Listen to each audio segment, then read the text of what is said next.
今日係一個歷史性時刻，因為係政府咧第一日收翻大欖隧道翻嚟，就改變咗嗰個收費嗰個水平啦。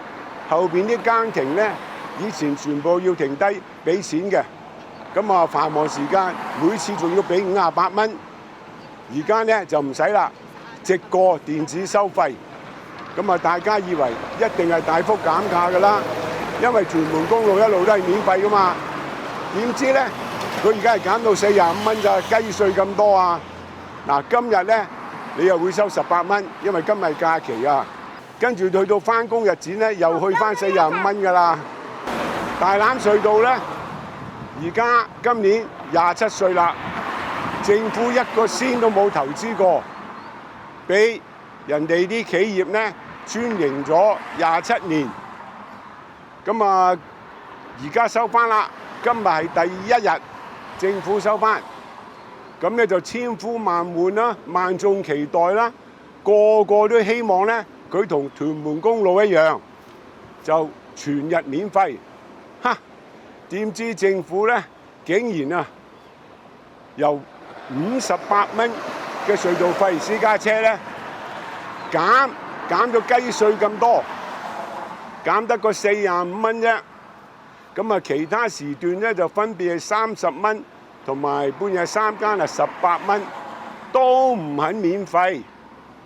咁啊，我同政府講呢個係離晒大譜嘅，咁佢就話咧繁忙時間一定要收錢，唔係就汀九橋塞車。大家拭目以待啊！我而家睇佢1年，睇下45蚊汀九橋嘅車流係點。1年之後咧，我實追到佢受。我哋實政圓桌到今日都唔同意，就算佢繁忙時間塞車，都冇理由其他時段要收錢嘅。點解咧？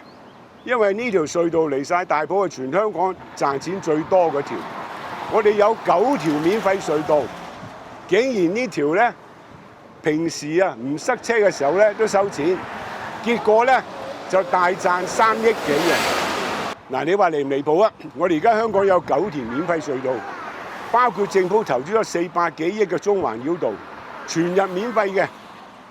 呢條隧道政府一個仙都未出過。竟然而家話要賺3億幾，佢賺3億幾嘅原因咩咧？唔係因為塞車一定要收錢，令到佢解決交通問題喎，係平時啊深夜都要收18蚊喎，深夜18蚊有冇搞錯啊？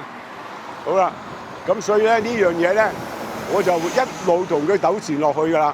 總之我一日係議員，我就一日追住佢，1年之後咧，我哋再檢討。一定要個車費咧落到個階段咧係收支平衡，收回成本就算啦。